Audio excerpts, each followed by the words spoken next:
you call him indifferent about Taiwan's future and Taiwan's status.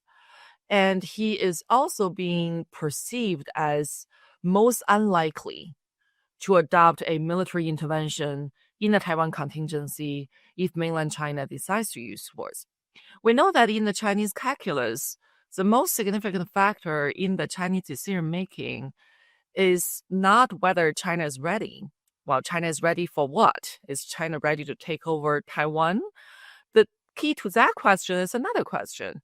Is China ready to counter and also succeed in the event of a U.S. military intervention? I think that's what gives the Chinese pause, right? The Chinese leader will say, when I call the PLA to fight, PLA will fight. But the question is, when PLA goes to a war with the Americans over Taiwan, can they be successful? Which is why that, in my view, what has decided China's decision on whether they will use force on Taiwan, whether they're ready and willing, is never about Taiwan. And it's not about China either.